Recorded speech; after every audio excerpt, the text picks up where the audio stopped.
제가 하나님께 제 삶을 드리고 참 주님의 뜻을 위해서, 주님을 위해서 살고 싶다라고 생각했던 때가 있었습니다. 그때는 제가 대학을 떨어지고 이제 재수할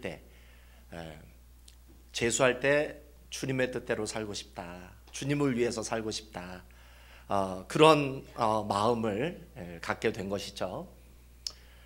특별히 제가 이제 재수 그 기간, 그 힘든 기간을 보내면서 여러 가지 마음이 참 어렵고 또 때로는 불안하고 또 힘든 그 기간을 보내면서 제가 참 운명적으로 만났던 책이 있었습니다. 사람도 때때로 우리가 운명적으로 만나기도 하지만 책도 참으로 우리들의 인생에 굉장히 중요한 터닝 포인트를 제공해주는 운명적인 만남이 있다는 것이죠. 저에게 있어서 그런 운명적인 만남의 책이라는 것은 그 새벽을 깨우리로다라고 하는 책입니다. 김진홍 목사님이 쓰신 그 책을 제가 재수할 때 읽었었는데 그게 제 인생에 너무나도 놀라운 변화를 가져다주고 제 삶 가운데 참 하나님 앞에 결단을 하게 만들었던 그런 책이었다라고 이야기할 수 있습니다. 특별히 그 책에서 제 마음을 뒤흔들었던 스토리 하나가 있었는데 그게 무엇이었냐면 청계천 빈민가에서 이 김진홍 목사님이 너무나 힘들어서 도망가려고 했다고 합니다. 마지막으로 이제 도망가기 전에 빈민촌의 그 식구들, 그 가정들을 마지막으로 한 번씩 돌아보면서 이제 떠나려고 이제 작정을 했었는데 거기 한 가정에 방문을 했다가 나흘 동안 음식을 먹지 못해서 누워 있는 그 아이들을 만나게 되었다는 것이죠. 그때 4살에 불과했던 그 아이가 눈물을 흘리면서 엄마 아빠를 찾아달라고 우는데 그 눈물 속에 예수님이 갇히셔서 김진홍 목사님한테 그렇게 부탁을 했대요. 진홍아, 이 아기의 눈물 속에서 나를 좀 꺼내달라고. 이 아이의 눈물 속에 내가 갇혀있는데 이 아이의 눈물 속에서 나를 좀 꺼내달라고. 그렇게 목사님한테 예수님께서 부탁했다라고 하는 그 말씀을 읽었을 때 제가 얼마나 많이 울었는지 몰라요. 그때 제가 비로소 주님이 우리를 향한 마음이 어떤 것이고 주님의 사랑이 어떤 것인지 제가 마음속 깊은 곳에서 느낄 수 있었습니다. 그 책을 읽고 제가 교회 기도실에 가서 이렇게 기도했던 기억이 납니다. 하나님, 내가 보잘것없는 인생인데, 내가 참으로 형편없는 인생인데 주님이 원하시면 나를 주님께 드리겠습니다. 주님이 원하시는 대로 나를 써주십시오. 그런 기도를 제가 했던 기억이 납니다. 제가 그 기도를 드리고 하나님의 은혜로 대학을 진학을 했는데 대학에서 이제 공부를 하다 보니까 제가 마음이 바뀌는 거예요. 사람이 얼마나 간사한지 말이죠. 사람이 얼마나 간사한지. 그렇게 힘들 때 주님이 나를 만나 주셨을 때에는 마치 심장이라도 드릴 수 있을 것과 같이 주님 앞에 나를 헌신을 했는데 이제 편안해지고 또 공부도 하게 되고 내가 좋아하는 공부도 이렇게 하게 되면서 마음이 바뀌는 거예요. 주님을 위해 살기보다는 열심히 공부를 해서 학자가 되어가지고 좀 세상에서 좀 잘 되고 싶은 그런 마음이 이렇게 생기는 것을 제가 발견을 했어요. 그래서 제가 대학 교수님을 찾아가서 상담도 하고 제가 하나님 앞에 이렇게 소원을 했는데 이거 안 갚아도 되지 않습니까? 내가 그때는 참 어려서 뭣도 모르고 소원을 한 건데 지금은 제가 이제 세상 물정도 알고 여러 가지 알아서 이 소원을 좀 안 갚으면 안 되겠습니까? 그랬더니 그 교수님이 그렇게 말씀을 하시더라고요. 뭐 그때는 어려서 그랬으니까, 감정적으로 그랬으니까 뭐 갚지 않아도 되지 않겠냐. 네가 하고 싶은 공부 열심히 해서 이렇게 학위도 받고 이러는 걸 하나님이 기뻐하시지 않겠느냐, 그런 얘기를 하셔서 제가 격려를 받고 열심히 공부해서 이제 제가 삶의 방향을 이제 수정을 했던 때가 있었습니다. 대학 4학년 때 중등부 교사를 하고 있을 때, 그때 아이들을 데리고 영락기도원에 MT를 데리고 갔습니다. 거기서 MT를 마치고 애들을 그 기도원 방에 재우고 났는데 이상하게 마음속에 기도하고 싶은 마음이 생기는 거예요. 몸이 피곤한데도. 그래서 그 영락기도원의 그 기도실에 이렇게 찾아가서 기도를 하는데, 그 당시만 해도 뭐 5분 10분이면은 기도를 이어가지를 못했는데 기도가 왜 이렇게 잘 되는지 말이죠. 그때 철야 기도를 했어요. 그때 억지로 내 의지로 기도해야 되겠다라고 하는 그런 마음으로 기도한 게 아니라 기도가 그냥 되는 거예요, 저절로. 그래서 밤새 이렇게 기도를 하는데 하나님이 나를 부르시는 거예요. 네가 그때 나에게 헌신했던 거 기억나느냐? 네가 나에게 너의 삶을 드리고자 헌신했던 게 기억이 나느냐? 하나님께서 리마인드 시켜주면서 네가 대학 다닐 때 품었던 너의 계획을 다 내려놓고 나를 위해 살아보지 않겠느냐, 나를 위해 헌신하지 않겠느냐. 하나님께서 그때 나를 부르시더라고요. 그리고 그때 하나님 앞에 다시 재헌신을 하게 됐죠. 하나님, 제가 잘못했습니다. 내가 마음이 간사해서 하나님께 드렸던 이 소원을 내가 취소했는데 하나님이 나를 다시 부르시니 나를 하나님 앞에 드리겠습니다. 그때 정말 내가 다시는 마음을 바꾸지 않고 어떤 상황, 어떤 순간이 와도 하나님께 나를 드리겠습니다. 그렇게 헌신했던 기억이 납니다. 그래서 이 그 영락기도는 저에게 있어서는 하나님의 부르심을 받았던 자리요, 하나님이 나를 만나시기 위해 예정하시고 계획했던 그 자리. 제가 한국에만 가면 그 영락기도원을 꼭 가봐요. 제가 그때 하나님을 너무나 깊이 만났기 때문에, 너무나 진하게 만났기 때문에 그 영락기도원에 혼자 가서 묵상을 하고 성경을 읽고 기도하게 되는 그런 장소가 되는 것이죠. 그런 의미에서 이 영락기도원은 저에게 또한 운명의 장소, 운명적인 그 장소, 하나님을 만났던 장소일 수밖에 없습니다. 여러분에게는 그런 운명적인 장소가 있습니까? 하나님을 만났던 그 장소가 여러분들에게 아마 있을 것입니다. 하나님을 깊이 만났던 그 장소, 운명적인 장소.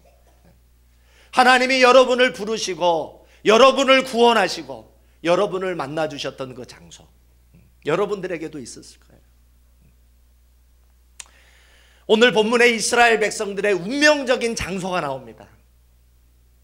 하나님이 이스라엘 백성들을 만나시고 부르시기 위해서 예정하셨던 장소, 계획하셨던 장소, 이스라엘 백성들에게 그 운명적인 장소가 오늘 본문에 나오는 것이죠. 그 장소가 어디일까요?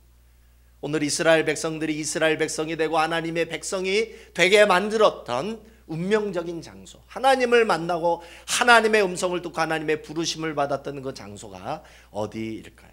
우리 한번 출애굽기 19장 1절 2절을 같이 한번 읽어보겠습니다. 출애굽기 19장 1절 2절을 한번 읽어보겠습니다.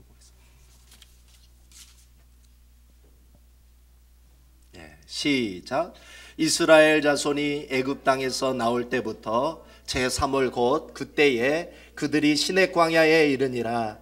그들이 르비딤을 떠나 시대 광야에 이르러 그 광야에 장막을 치되 산 앞에 장막을 치니라. 자, 여기서 여러분 밑줄 단어가 있어요. 그게 뭐냐면 1절에 그때에 라는 단어랑 그리고 시내 광야에 라는 단어에 밑줄 그리십시오. 여러분 여기서 제일 중요한 단어가 뭐냐면 그때에 라는 단어예요. 그때에. 또 다른 말로 이거를 이렇게 해석할 수 있어요. 마침내. 이스라엘 백성들이 마침내 시내 광야에 왔다는 거야.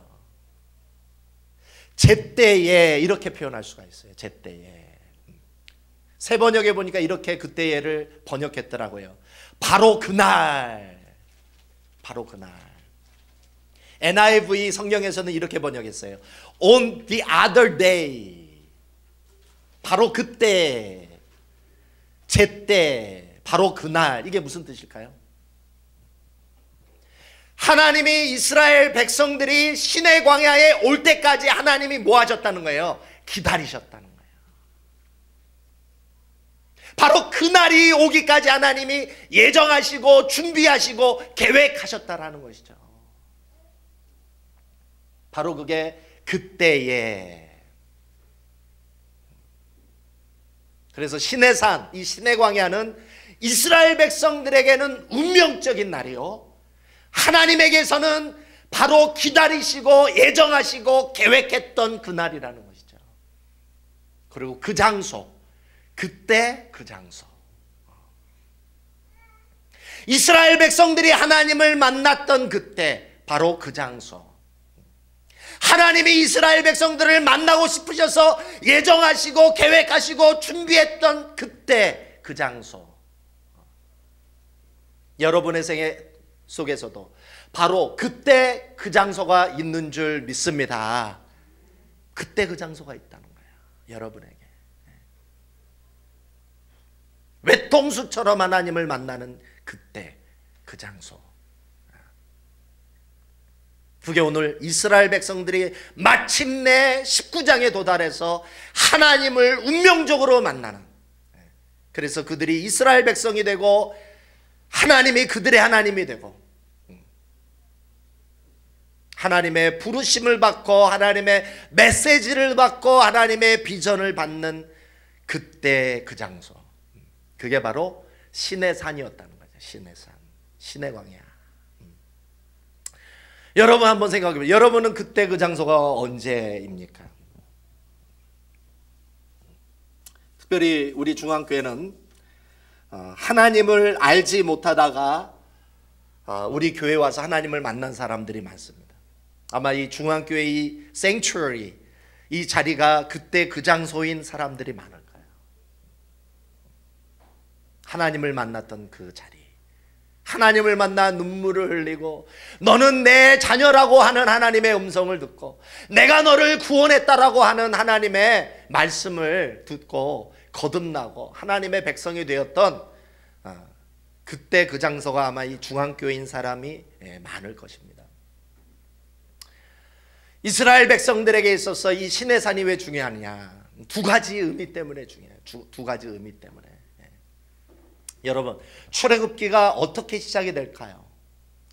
출애굽기는 어떻게 시작이 되냐면 이스라엘 백성들이 고통 중에서 하나님 앞에 울부짖으며 이 출애굽기가 시작이 돼요. 하나님이 우리를 살려달라고 울부짖으며 하나님 앞에 부르짖으면서 이 출애굽기가 시작이 되죠. 그때 이 출애굽기의 이 초반에 하나님께서 그 이스라엘 백성의 울부짖음과 그들의 부르짖음을 하나님이 들었다, 이렇게 나와 있어요. 들었다. 들었기 때문에 하나님이 이스라엘 백성들을 구원하기로 마음을 먹었다라는 것이죠. 그래서 하나님이 이스라엘을 구원하기로 마음을 먹고 이들을 구원하시기 위해서 하나님께서 한 사람을 도구로 사용하기 위해 부르시는 장면이 나옵니다. 하나님이 이스라엘을 구원하시기 위해서 부르셨던 하나님의 구원의 도구가 누구입니까? 여러분도 잘 아시다시피 모세예요. 모세. 하나님이 모세를 부르세요. 자, 하나님이 모세를 부르시는데 어디서 부르셨을까요?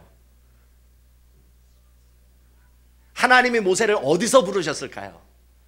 시내산에서 부르시는 거예요. 시내산에서. 그 떨기나무 가운데 하나님이 부르시는 거예요. 모세야, 모세야, 이곳은 거룩한 곳이니 내 신을 벗으라. 내 신을 벗으라는 말은 뭐예요? 너는 내 종이 되라, 이 말이죠. 그 당시에 고대 근동에서 종들은 신발을 신지 않았어요. 이곳은 거룩한 곳이니 네가 내 종이 되어주지 않겠니? 하나님이 모세를 만나주시고 불러주셨던 장소가 시내산입니다. 그래서 그 시내산에서 바로 구원이 시작이 되는 거예요. 이스라엘 백성의 구원이 거기서 시작이 되는 거예요. 하나님이 모세를 부르셨는데, 하나님이 사명을 주셨는데 모세가 거부합니다. 하나님, 나 못합니다. 그건 나에게는 불가능한 일입니다. 딴 사람 부르세요. 딴 사람 시키세요. 나는 못합니다. 그때 하나님이 모세에게 증거를 줘요. 증거를 주는데 어떤 증거를 주냐면, 네가 이 불가능해 보이는 구원의 이 사역에, 이 구원의 미션에 네가 예스라고 응답을 하면 네가 애굽에 가서 이스라엘 백성들을 데리고 와서 이 시내산에서 내가 너를 다시 만나주겠다. 그러면 이 시내산에서 내가 너를 다시 만날 때 그것이 바로 내가 너와 함께하는 증거가 될 것이다. 자, 우리 한번 출애굽기 우리 3장 18절을 한번 읽어보겠습니다. 출애굽기 3장 12절. 자, 시작. 하나님이 가라사대 내가 정녕 너와 함께 있으리라. 내가 백성을 애굽에서 인도하여 낸 후에 너희가 이 산에서 하나님을 섬기리니 이것이 내가 너를 보낸 뭐다? 증거다는 거죠. 증거. 이것이 바로 내가 너를 부른 증거가 될 것이다. 하나님은 이스라엘 백성들을 구원하셔서 이스라엘 백성들을 이끌고 어디로 가기를 원하셨어요? 궁극적으로 어디로 가기를 원하셨어요? 약속의 땅 어디? 가나안. 하나님은 이스라엘 백성들을 가나안으로 이끌려고 하셨어요. 그게 하나님의 궁극적인 목적이었어요. 그런데 하나님이 이스라엘을 가나안에 이끌기 전에 중간 목표지가 있었다는 것이죠. 이스라엘 백성들을 가나안으로 이끌기 전에 하나님이 예정하시고 계획하셨던 중간 목표지, 거기가 어디예요? 시내산이라는 거죠. 시내산. 그러니까 여러분, 제가 물어보겠습니다. 이스라엘 백성들에게 시내산이 없이 가나안이 있을 수 있어요, 없어요? 시내산이 없이 가나안이 없는 줄 믿습니다. 그들이 시내산에 도달해야만 비로소 가나안이 있는 거예요. 이 시내산은 그래서 이스라엘 백성들이 이스라엘 백성으로, 하나님의 백성으로 태어난 곳이라는 거예요. 그래서 이 시내산은 이스라엘 백성들에게 중요한 장소인 줄 믿습니다. 자, 이 시내산이 모세에게는 하나님이 모세와 함께 하셔서 이스라엘 백성들을 마침내 구원하셔서 가나안 땅으로 이끌어 가실 것이라고 하는 하나님의 언약이요 증거이면서도 한 걸음 더 나가, 이게 더 중요한 거예요. 이 시내산에서 하나님은 비로소 이스라엘 백성에게 당신의 속마음을 나누세요. 당신의 그 깊은 오랫동안 감춰놨던 메시지, 이스라엘 백성들과 나누고 싶어서 깊이 숨겨 놓았던 하나님의 그 편지를, 그 속마음을 나눴던 것이 바로 시내산이다. 하나님이 이스라엘을 구원하셔서 정말 이스라엘 백성들에게 나누고 싶었던 하나님의 속마음이 무엇이었을까요? 여러분을 이 세상에서 살게 하시다가 그 어두운 곳에서, 세상에서 여러분을 부르시고 건지셔서 하나님이 오늘 이 중앙교회 이 4월 8일 이 주일 예배를 통해서 하나님이 여러분들과 나누고 싶은 그 속마음이 있다는 거예요. 속마음. 여러분들과 정말 나누고 싶었던 하나님의 마음이 있다는 것이죠. 그게 뭘까요? 바로 그게 출애굽기 19장 4절 6절이에요. 한번 같이 읽어보겠습니다. 출애굽기 19장 4절 6절을 읽어보겠습니다. 자, 우리 한번 읽어보겠습니다. 시작. 나의 애굽 사람에게 어떻게 행하였음과 내가 어떻게 독수리 날개로 너희를 엎어 내게로 인도하였음을 너희가 보았느니라. 세계가 다 내게 속하였나니 너희가 내 말을 잘 듣고 내 언약을 지키면 너희는 열국 중에서 내 소유가 되겠고 너희가 내게 대하여 제사장 나라가 되며 거룩한 백성이 되리라. 너는 이 말을 이스라엘 자손에게 고할지니라. 출애굽기 19장 4절까지는 주제가 뭐냐면 이스라엘 백성들의 울부짖음과 부르심에 대한 하나님의 응답이 출애굽기 19장 4절까지의 출애굽기의 주제예요. 뭐라고요? 출애굽기 19장 4절까지 뭐가 주제라고요? 이스라엘의 부르짖음과 하나님의 응답. 한번 따라해 보시겠습니다. 이스라엘 백성의 부르짖음과 하나님의 응답. 이게 바로 출애굽기 19장 4절까지의 주제예요. 여러분도 마찬가지입니다. 이 광야 같은 인생 속에 하나님이 여러분들의 기도를 듣고 계시는 줄 믿습니다. 여러분이 위기에 처할 때마다, 고난에 처할 때마다, 어려움에 처할 때마다, 여러분이 울부짖으며 기도할 때 하나님은 여러분들을 반드시 응답해 주실 줄 믿습니다. 여러분 이걸 믿으십니까? 이스라엘 백성들이 홍해 앞에, 가로막힌 홍해 앞에 섰을 때 이스라엘 백성들이 울부짖었어요. 하나님 우리를 살려주세요. 하나님 우리를 구원해 주세요. 그때 하나님이 어떻게 하셨어요? 홍해에서 그 홍해의 바다를 가르신 줄 믿으시기 바랍니다. 이스라엘 백성들이 홍해를 건너서 수르광야에 도달했어요. 수르광야에서 목말라 죽을 것과 같은 고통에 이스라엘 백성들이 처할 때 또 하나님 앞에 부르짖었어요. 하나님 우리에게 물을 주십시오. 하나님 우리를 살려주십시오. 그때 하나님이 어떻게 하셨어요? 단물을, 쓴 물을 단물로 만드셔서 이스라엘 백성들을 먹이신 줄 믿으시기 바랍니다. 이스라엘 백성들이 엘림에 도달했습니다. 엘림에 도달해서 줄여서 고통을 당했습니다. 줄여서 죽을 것과 같은 고통을 당하고 있을 때 이스라엘 백성들이 하나님 앞에 울부짖었어요. 하나님 배고파요. 하나님 배고파요. 우리를 먹여 주시옵소서. 그때 하나님이 뭘 보내주셨어요? 이스라엘 백성들에게 만나와 메추라기를 보내주신 줄 믿습니다. 그리고 이스라엘 백성들이 또 신광야에 도달했어요. 신광야에 도달했을 때 물이 없는 거예요. 목말라 죽을 것과 같은 거예요. 그때 이스라엘 백성들이 또 울부짖습니다. 하나님 우리를 마시게 해주십시오. 목말라 죽을 것 같아요. 하나님 우리를 마시게 해주십시오. 그때 하나님이 어떤 역사를 일으키셨어요? 모세의 지팡이로 반석을 딱 쳤을 때 그 반석에서 물이, 생수가 쏟아난 줄 믿으시기 바랍니다. 이스라엘 백성들이 르비딤에 도달했습니다. 르비딤에 도착했더니 악랄한 민족이 기다리고 있었어요. 아말렉이 기다리고 있었어요. 그 엄청난 군사가 이스라엘을 전멸시키려고 군대를 동원해서 이 아말렉이 기다리고 있는데 이 모세가 산에 올라가서 기도를 합니다. 하나님 이 전쟁에서 승리케 하여 주시옵소서. 그랬더니 모세가 손을 들고 기도할 때는 이스라엘 백성들이 이기는데 이 모세가 산에서 손을 내렸더니 이스라엘 민족이 전쟁에서 패배하고 있는 거예요. 그랬더니 어떻게 했습니까? 훌과 아론이 모세의 두 팔을 붙잡고 있는 거예요. 그랬더니 어떻게 됐습니까? 전쟁하고 있는 여호수아가 아말렉을 무찌른 줄 믿으시기 바랍니다. 출애굽기 19장 4절까지는 주제가 이스라엘 백성의 부르짖음과 하나님의 응답인 줄 믿습니다. 하나님도 여러분들의 부르짖음과 울부짖음에 반드시 응답해 주실 줄 믿습니다. 그게 바로 출애굽기 19장 4절까지의 주제예요. 그런데 하나님은 이러한 관계, 우리가 필요해서, 우리가 고통당해서, 우리가 위험을 당하고 위기를 당해서 하나님 앞에 부르짖고 울부짖을 때 하나님이 응답해 주시는 이러한 관계에 하나님은 머물기를 원하실까요? 아니면 더 높은 차원의 관계로 나아가기를 원하실까요?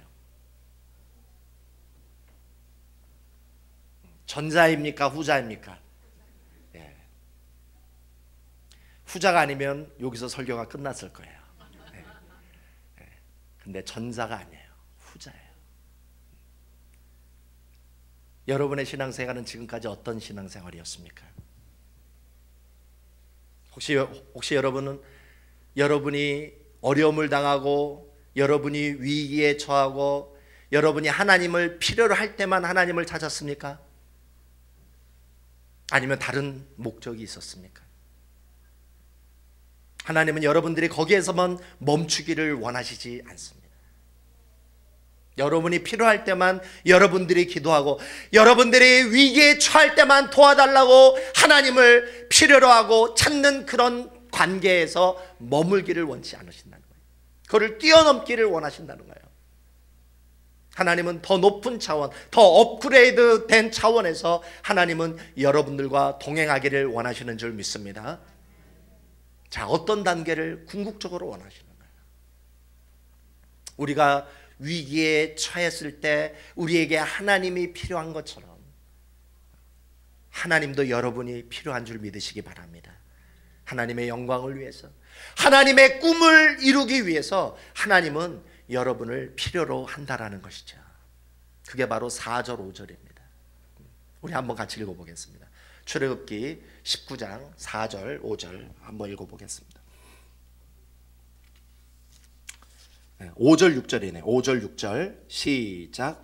세계가 다 내게 속하였나니 너희가 내 말을 잘 듣고 내 언약을 지키면 너희는 열국 중에서 내 소유가 되겠고 너희가 내게 대하여 제사장 나라가 되며 거룩한 백성이 되리라. 너는 이 말을 이스라엘 자손에게 고할지니라. 우리 베드로전서 2장 9절 한번 읽어보겠습니다. 베드로전서 2장 9절. 자, 시작. 오직 너희는 택하신 족속이요 왕같은 제사장들이요 거룩한 나라요 그의 소유된 백성이니 이는 너희를 어두운 데서 불러내어 그 귀한 빛에 들어가게 하신 자의 아름다운 덕을 선전하게 하려 하심이니라. 너희가 필요하면 내가 응답하는 그런 단계를 넘어서서 너희는 내 보물이 되어주면 안 되겠니? 너는 나에게 왕같은 제사장과 같은 존재가 되면 안 되겠니? 너희는 내 소유가 되어서 나의 거룩한 나라가 되어서 내 이름을 나타내고 나의 임재를 나타내고 나를 이 세상에 높아지게 하는, 나를 이 세상에서 영광스럽게 하는 존재로 나를 나타내는 그러한 도구로 너희는 쓰임을 받지 않을래? 하나님께서 오늘 이 시간 저와 여러분에게 이렇게 여러분을 초청하고 있는 줄 믿습니다. 우리가 어려울 때 하나님이 필요한 것처럼 하나님도 이 세상에서 하나님이 가지신 꿈과 비전을 이루기 위해 하나님은 여러분들을 필요로 하신다는 것이죠. 여러분의 헌신을 필요로 한다는 것입니다. 여러분의 삶을, 여러분의 생애를 하나님의 꿈을 이루어 드리기 위해 헌신하실 수만 있다면 하나님은 여러분들을 보물과 같이 사용해 주실 줄 믿습니다. 거룩한 나라로 사용해 주실 줄 믿습니다. 왕같은 제사장으로 사용해 주실 줄 믿습니다. 세상과 하나님을 중매하는 자로 하나님이 여러분을 사용해 주시기를 하나님은 원하신다는 것을 믿으시기 바랍니다. 제가 군 생활을 어디서 했냐면 경기도 양평 용문산에서 했습니다. 용문산 정상이 1157m입니다. 제가 바로 그 1157m에서 군 생활을 했습니다. 거기에 레이더 기지가 있는데 제가 진주 교육사에서 장교 임관을 받고 용문산 꼭대기로 간다고 하니까 동기들이 다 불쌍하게 쳐다봤어요. 그래서 회식할 때마다 다 저는 제외가 됐습니다. 너는 고생하러 가니까 너는 돈 낼 거 필요 없다.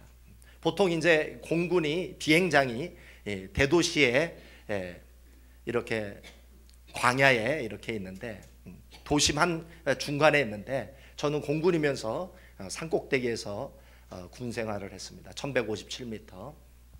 거기서 이제 전투기 관제사로 근무를 했는데 산꼭대기 있다 보니까 교회는 있기는 했어요. 조그만 교회는 있는데 목사님이 일주일에 한 번만 오세요. 주일만. 뭐 새벽 예배도 없고 아무것도 없어요. 주일 예배밖에 없어요. 하도 산이 높아가지고 목사님도 오시기가 참 쉽지가 않은 그런 곳이었습니다. 새벽 예배가 없으니까 저 같은 경우는 작전실에 들어가기 전에 1시간 동안 하나님과 함께 시간을 보냈어요. 성경을 읽고 영성일기를 쓰고 기도하는 시간을 가졌어요. 1시간 동안 이렇게 하나님과 시간을 보내고 작전실에 들어가면 마음이 그렇게 평안할 수가 없어요. 마음이 그렇게 행복할 수가 없어요. 부하들이 사랑스럽고 스트레스가 없는 거예요. 근무 시간이 너무나 행복했어요. 근데 무슨 작전이 있다거나 바쁜 일이 있어서 하나님과 그 1시간을 보내지 않고 작전실에 들어가면 제 마음속에서 이상한 일이 생겨요. 막 스트레스가 쌓여요. 이상하게 작전실에 들어가는 그 자체만으로도 스트레스가 쌓이고 막 사람들이 믿고, 그리고 제 마음속에 어떤 화가 나요. 화가. 사병들 중에서 잘못만 걸려봐라 죽는다. 내 마음속에 불행한 거예요. 이상하게. 그래서 근무 시간 들어가기 전에 하나님과 시간을 보내고 들어갈 때와 그렇지 않을 때가 너무나 큰 차이가 나서 저는 반드시 무슨 일을 하기 전에, 근무를 하기 전에, 작전을 하기 전에, 무엇을 하기 전에 반드시 하나님과 1시간씩 시간을 보내고 들어가게 되었습니다. 저는 이것을 생명과 같이 최선을 다해서 하나님과 1시간 시간을 보내는 것을 생명처럼 여기고 그렇게 했어요. 그렇게 하나님과 교제를 하고 나니까 제 마음속에 사랑하는 마음이 생겨요. 부하들, 사병들을 사랑하는 마음이. 근무가 끝나면 사병들 내무실에 가서 제가 그때 독신이었기 때문에 돈이 많았어요. 제가 그래가지고 사병들 맛있는 거 이렇게 사주고, 이렇게 맛있는 걸 사주니까 따르는 사병들이 생겨요. 뭐 상담을 요청한다든가 또 개인적으로 이렇게 시간을 보내고 싶은 사병이 생겨서 전도를 시작을 했어요. 예수님을 믿어라. 예수님을 믿어야 하나님의 사랑을 받고 너의 인생에 복이 있고 네가 구원을 받을 수 있다. 그 중에 복음을 받아들이는 사람들이 생기고, 그리고 이렇게 복음을 들으니까 하나님을 알고 싶어하는 사병들이 생겼어요. 그래서 그 사병들을 데리고 장교 숙소와 또 교회에 이렇게 룸에 가서 성경 공부를 제가 인도를 하게 됐습니다. 그때만 해도 제가 목사도 아니었고 신학도 공부한 것도 아니고 제가 뭐 성경에 대해서 아는 지식이라는 것은 아주 부족한 수준임에도 불구하고 내가 아는 대로 성경을 가르치고 하나님이 어떤 분이고 하나님이 네가 어떤 사람이 되기를 원하시는지 이렇게 일주일에 한 번씩 이렇게 성경을 가르치기 시작을 했어요. 그런데 참 놀라운 일이 생기기 시작하는 거예요. 제가 이렇게 성경을 인도했던 사병들, 하사관들 중에 저를 그대로 따라하는 사람이 생기는 거예요. 근무 시간 들어가기 전에 1시간 동안 성경 읽고 기도하고 영성 일기를 쓰고, 또 근무가 끝나면 그 동기들에게 전도를 하고, 또 하나님을 알고 싶은 그 친구들에게 성경을 가르치는 저와 똑같이 하는 애들이 생기는 거예요. 그래가지고 그 부대가 많은 사람들이 크리스찬이 생기고 그 부대 가운데 하나님의 나라가 이루어진 줄 믿으시기 바랍니다. 자, 여러분, 바로 그거예요. 하나님이 여러분을 왕같은 제사장으로 쓰시기를 원하세요. 그냥 여러분이 그냥 필요하고 힘들고 어려울 때 그냥 교회 찾아 하나님 이것 좀 도와주세요, 이것 좀 해결해 주세요, 하나님 이것 좀 잘 되게 해주세요, 이렇게 기도하는 것에 멈추지 않고, 물론 여러분이 어떤 순간에 하나님을 찾아와도 하나님은 반드시 응답해 주실 줄 믿습니다. 그러나 그런 수준에서 하나님이 여러분들과 동행하기를 원하시잖아요. 그 더 높은 수준에 하나님이 여러분을 목회자와 같이 쓰기를 원하시는 줄 믿습니다. 여러분, 목사는 특별히 하나님이 선택하셔서 기름 부으셨으니까 특별한 존재지. 설교나 성경 공부나 전도는 목사만 하는 것이지. 이렇게 생각하셨던 분들 계시죠? 계십니까? 안 계십니까? 만약에 그렇게 생각하셨던 분이 있다면 속으로 회개하시기 바랍니다. 그렇지 않아요, 여러분. 설교나 성경 공부나 전도는 하나님께서 목사만 하도록 하나님이 주신 것이 아니라 여러분들도 그렇게 하기를 원하시는 줄 믿습니다. 그래서 우리 아까 베드로전서 2장 9절을 읽었어요. 우리 다시 한번 읽어보겠습니다. 베드로전서 2장 9절. 우리 한번 같이 읽어보겠습니다. 베드로전서 2장 9절. 제가 한번 읽어보겠습니다. 시작. 오직 너희는, 여기서 너희는 누구를 가리켜요? 오직 김정한 목사는, 맞아요, 틀려요? 예? 틀리죠? 오직 너희는 누구예요? 저와 여러분이에요. 그렇죠? 저와 여러분을 하나님은 뭐라고 생각하세요? 자, 첫 번째, 택하신 족속이요. 자, 두 번째는 뭐예요? 왕 같은 제사장들이요. 자, 하나님은 여러분을 뭐라고 생각하세요? 왕 같은 제사장. 구약 시대의 목사는 제사장이었죠. 예? 다시 말하면 오늘 이 신약 시대의 하나님이 여러분을 뭐와 같이 여기신다는 거예요? 왕 같은 제사장, 목사와 같이 여기신다는. 그 다음, 거룩한 나라요, 그의 소유된 백성이니 이는 너희를 어두운 데에서 불러내어 그의 귀한 빛에 들어가게 하신 자의 아름다운 덕을 선전하게 하려 하심이라. 하나님이 여러분을 구원하신 궁극적인 목적이 뭐라고요? 여러분을 어떤 자로 쓰시기를 원하신다고요? 왕 같은 제사장이 되게 하신다는 것이죠. 할렐루야. 한번 우리 옆 사람을 한번 격려하면서 이렇게 한번 인사합시다. 당신은 왕 같은 제사장입니다.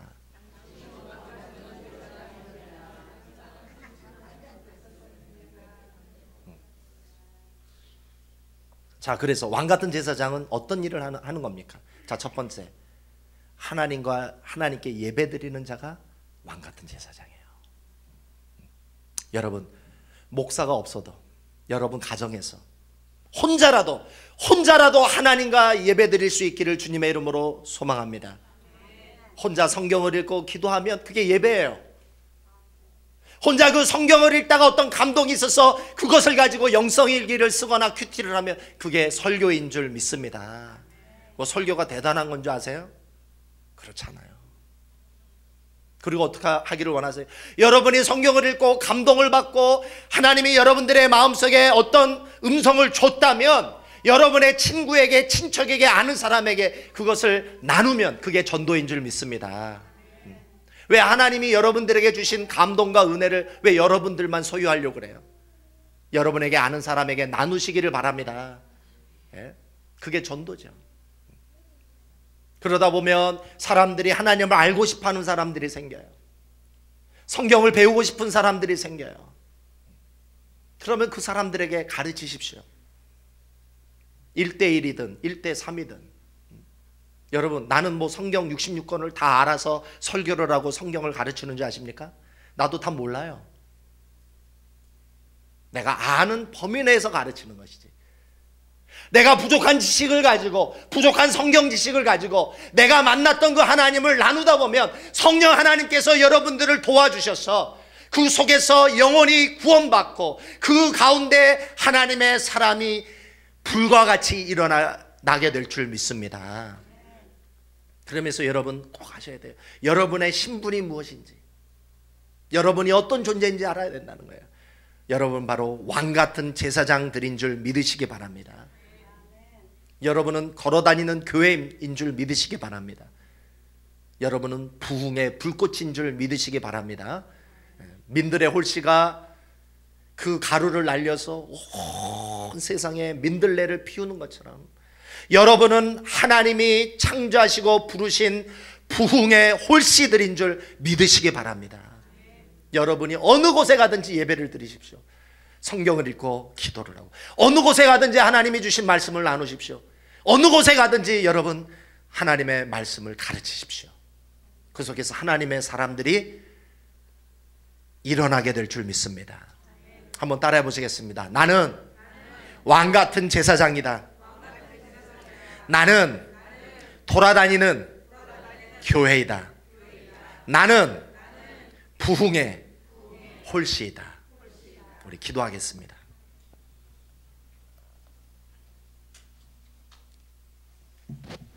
우리 함께 통성으로 기도하실 때, 그렇습니다. 하나님은 여러분들을 그냥 어려울 때, 위기일 때, 힘들 때 부르짖기 위해 필요한 분이 아닙니다.